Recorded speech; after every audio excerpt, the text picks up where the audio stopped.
أعوذ بالله من الشيطان الرجيم. بسم الله الرحمن الرحيم. Lesson number 155. We'll begin from ayah number 92. So we were studying about Dhul Qarnayn. Who was Dhul Qarnayn? A just ruler. What else? He was a sincere worshipper. This is why he is mentioned in the Quran. But why was he given this title? He is called Dhul Qarnayn because he ruled over the Persian as well as the Roman Empire. Why else was he given this title? He reached the western regions as well as the eastern regions in his conquest. So he had the western regions as well as the eastern ones under his empire, in his rule. This is why he is known as Dhul Qarnayn. Why else is he called Dhul Qarnayn? Because he wore a crown that had 2 horns in it. And because he was a possessor of great might, great power, great authority. And what is mentioned about him in these ayat? One characteristic that is mentioned over and over again. That he made full use of all of the resources. What was the benefit of that? He used his resources completely to the maximum. What was the advantage of that? He achieved so much. He accomplished so much. All the way from the east to the west. When he summa atba'a sababa. And also another reason as to why he was able to accomplish so much. What was another reason? It's in the meaning of summa atba'a sababa. He never stopped. He kept on going. He did one thing and he followed it up by another work. He accomplished one task, one conquest, one journey, followed by another one. He never stopped. And over here we see again that a third expedition is mentioned. That first of all, he went to the western regions, then from there he went to the eastern regions, and then Allah subhanahu wa ta'ala says, ثُمَّ أَتْبَعَ سَبَبًا.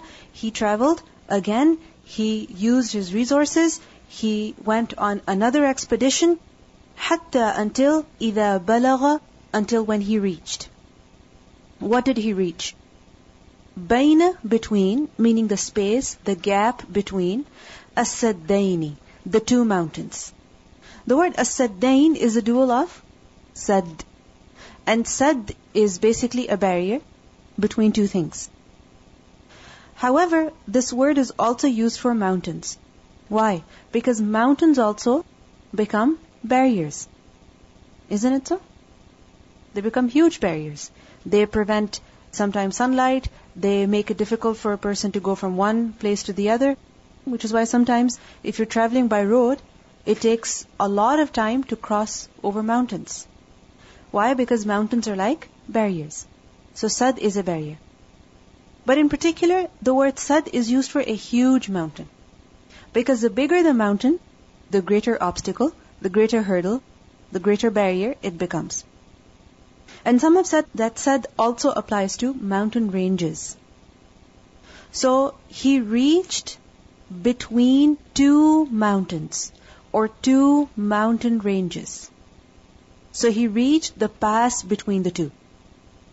And as he reached the pass between the 2 mountains, wajada, he found, min dunihima, beside them 2. Beside these 2 mountains, or beside these 2 mountain ranges, he found qawman, a people. There was another people who lived over there.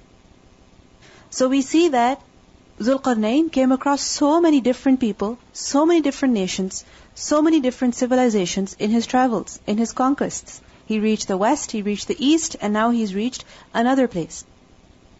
But these people whom he found by these 2 mountain ranges, Allah subhanahu wa ta'ala says, لَا يَكَادُونَ. They were not able to, they were not even near. Who?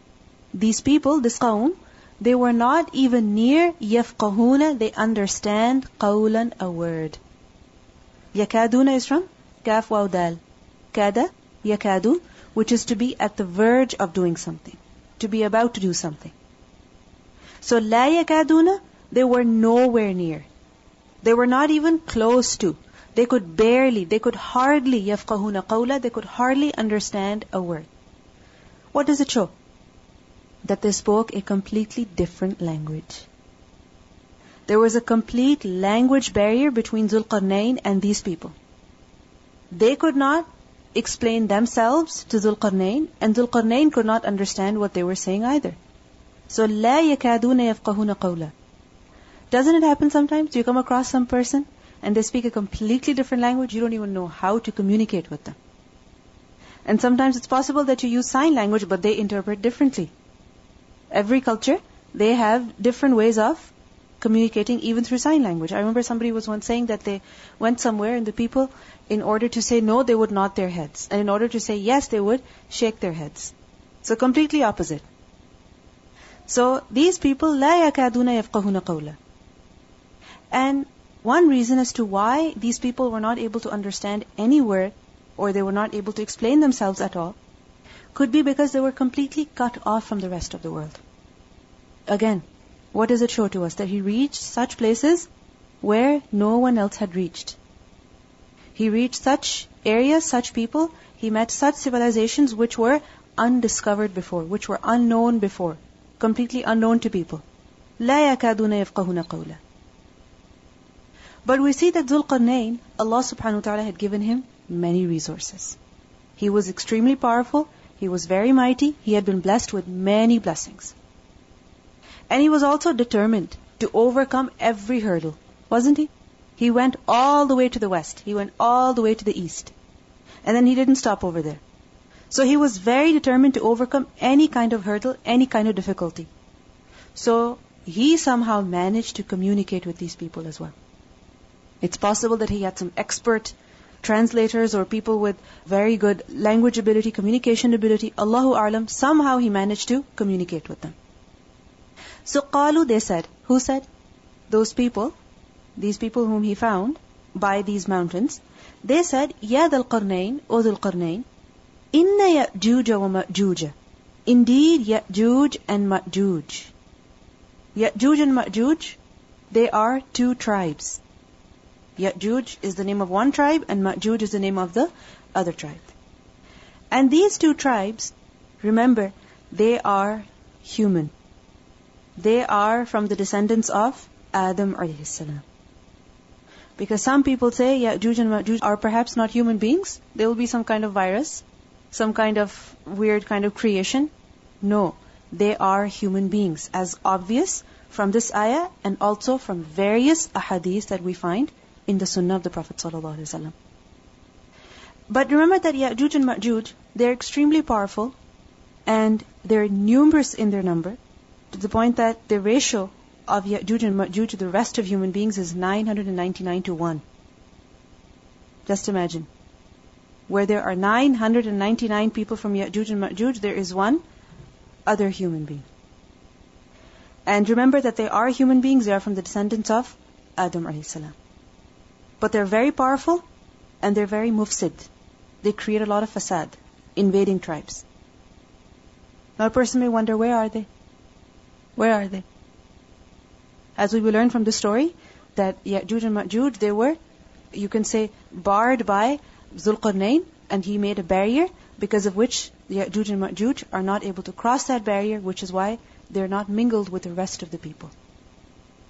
And for us this might seem a bit strange because, with today's discovery and advancement and travel and technology, we may feel that we have discovered every part of the earth.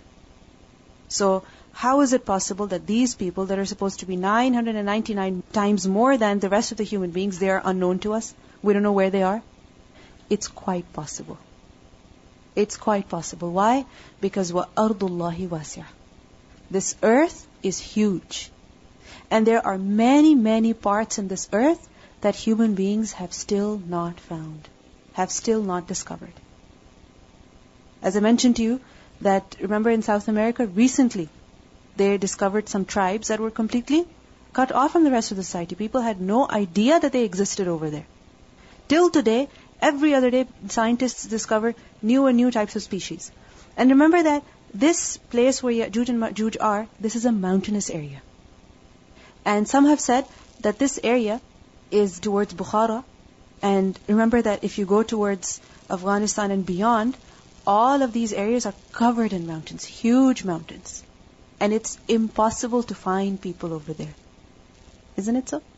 It's impossible to search, it's impossible to find because of the mountains and the climate of that area, and it's so difficult to travel through such areas. So Allahu A'lam where exactly these people are, but we believe in what Allah has told us. We believe in that.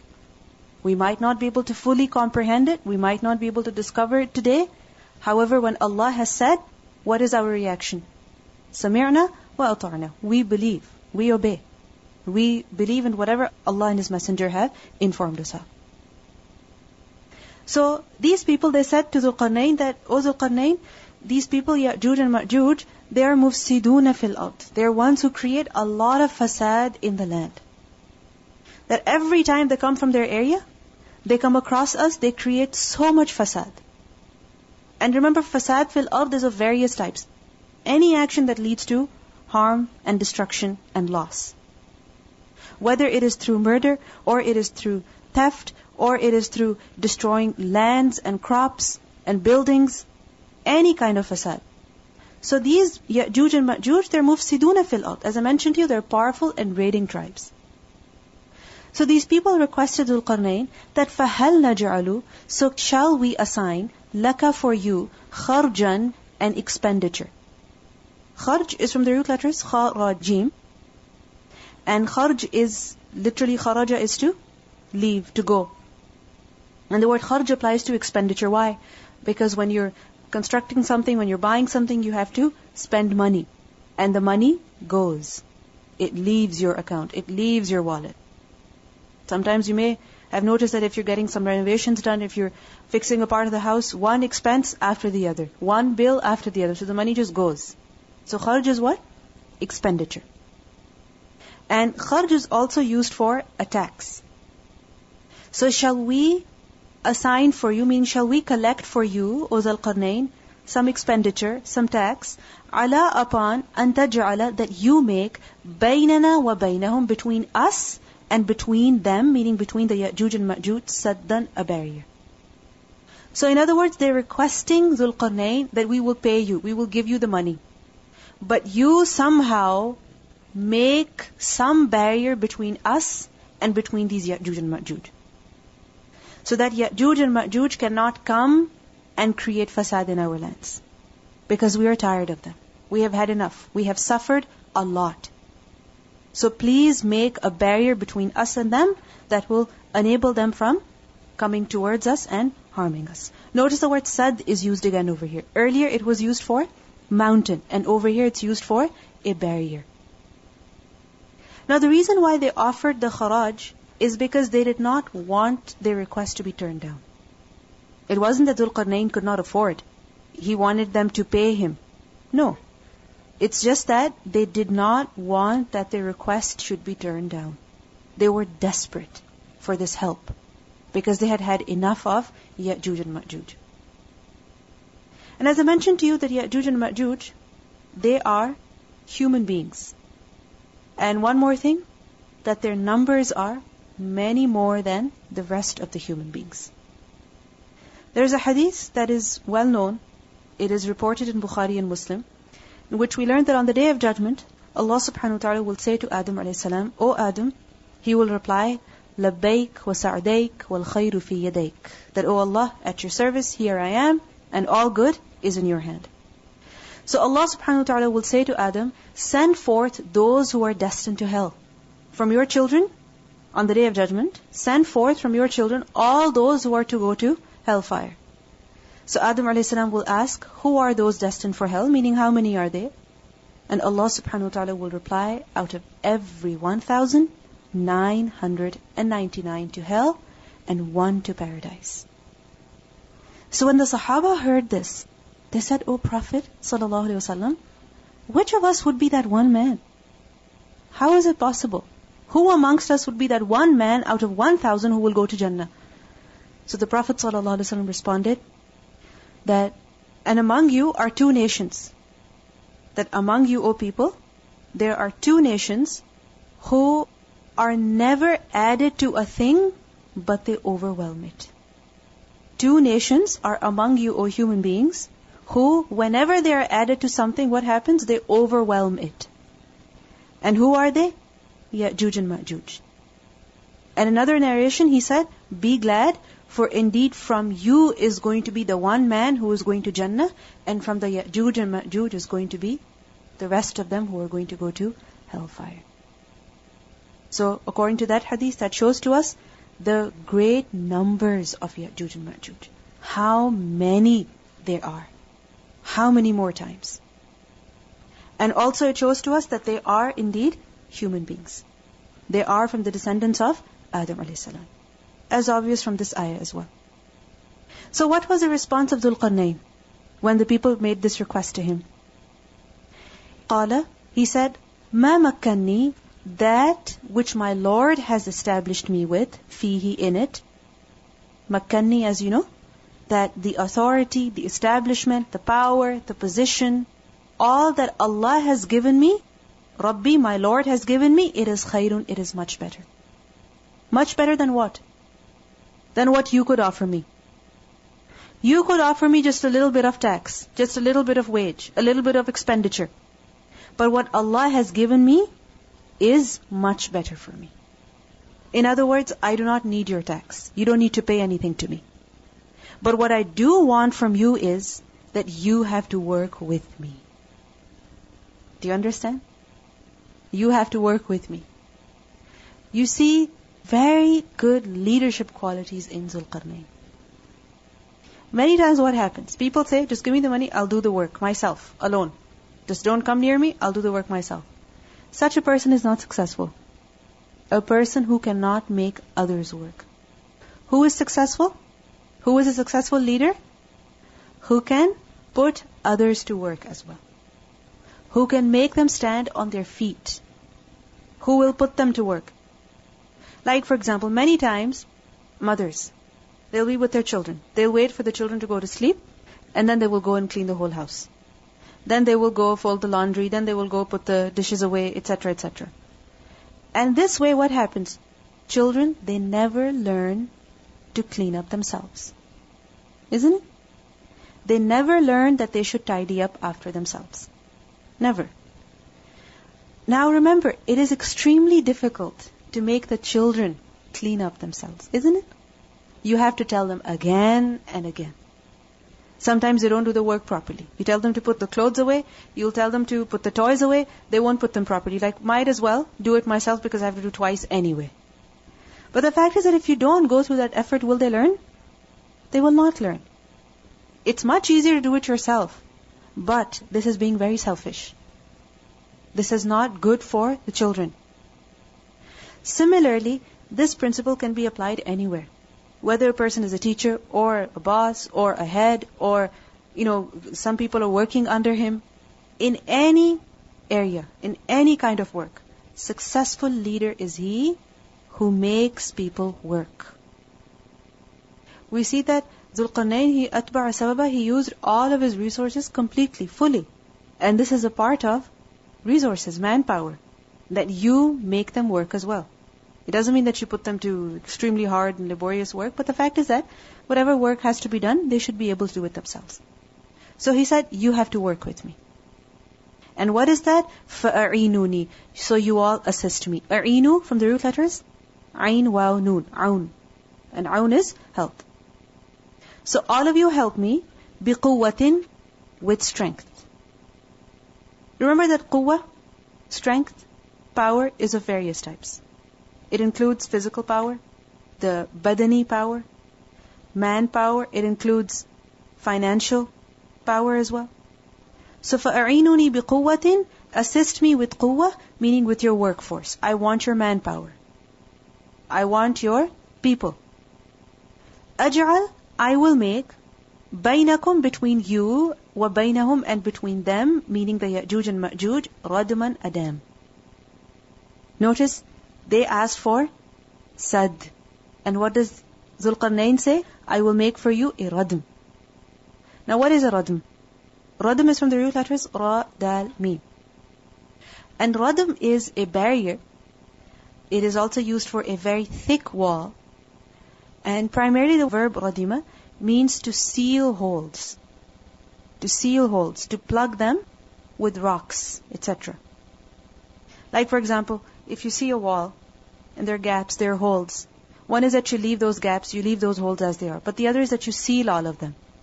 When you seal them all, what's going to happen? The wall, the barrier, is going to become firm and strong. So a radm is a very thick wall that is completely consolidated. There are no empty gaps in it. There are no cracks in it. Anything like that in it. It's very strong, it's very thick, and it's well consolidated. So أَجْعَلْ بَيْنَكُمْ وَبَيْنَهُمْ غَدْمًا, I will make between you and them a fortifying barrier, a fortifying wall. So how are you supposed to help me? Atuni, bring to me, zubara, sheets of what? Al-hadid, iron. Bring me sheets of iron. The word zubar is the plural of the word zubra. And zubra is a huge block or a piece of iron. A huge block or a piece of iron. So bring me zubar al-hadid, sheets of iron. Huge pieces of iron. Notice he doesn't say bricks that are made of clay or that are made of some other material. But what does he say? Sheets of iron. Because iron is much stronger than what? Than other materials. So atuni zubur al-hadid. Hatta until, idha when, sawa, he leveled. Sawa from the root letters? Sin wawiyah. Until when he leveled, he made equal bayna sadafaini, between the two mountain walls. A sadafain is a dual of sadaf. And sadaf is the bend or the side of something. It also applies to an oyster, a shell. Why? Because it bends. It's not straight. Isn't it so? It's not a block. But the side is bent. It's curved. So sadaf is also used for the side of a mountain. The side wall of a mountain. For cliff. So, إِذَا سَاوَى بَيْنَ صَدَفَيْنِ, he leveled between the two sides of the mountains. Remember, these are two mountain ranges or two mountains. Okay, this is where he reached. So imagine the empty space, the gap, the passage between the mountains. What does he do? He fills them up with sheets of iron, with huge blocks of iron. You can imagine how massive the structure would be. That he filled that entire gap until the height of this structure that he was making of sheets of iron, it leveled with the peaks of the mountains. Can you imagine? It's like making another mountain almost. So you have two mountains, the gap between them, he fills them up with iron sheets. Then when the entire space was filled up, qala, he said, unfukhu, blow. Unfukhu from the root letters, nun fa kha, nafakha, which is to blow. So blow, meaning burn the iron sheets, or light fire, hatta until, idha ja'alahu naran, until when he made it into fire. When he made the sheets of iron, the blocks of iron into fire. What does it mean by that? That they just looked like fire. He burnt them so that in their color they turned red. In their heat they were like fire. So in other words, they had completely melted. What was the point of melting them? What was the point of burning them? So that they would melt together and they would get joined together. Because this was blocks of iron, sheets of iron. When he burnt them all, it became into one mass, one solid structure. All of the pieces were connected with one another. You couldn't just remove one and go through. Qala, he said. Now when the iron sheets, they were completely burnt, they were like fire. Qala, he said, atuni, you give me. Ufrigh, I will pour. Ufrigh from the root letters, faraghain. Faragha. Ifragh is to pour out. So I will pour out alayhi, upon it, meaning upon this wall of iron that has been burnt. I will pour on it qitran, molten copper. Qitr is used for molten brass or molten copper or some kind of molten metal. So you can imagine sheets of iron that have been burnt, that are consolidated, and now on top of that he pours molten copper. So what kind of a structure is it once it will cool down? a very solid and firm structure. Can you dig through it? No. Can you try to jump over it? No. Can you try to climb it? No. It's huge, it's massive, and it's extremely strong. Normally, if you think of it, walls are made of bricks and cement, maybe wood, different materials. And it's always possible to dig a hole through them, or somehow shake that wall, or destroy that wall, or break it, or do something to it in order to cross it. However, this wall is extremely strong, that it's made of iron and on top molten copper has been poured. Of iron and on top molten copper has been poured. Of iron and on top molten copper has been poured. Of iron and on top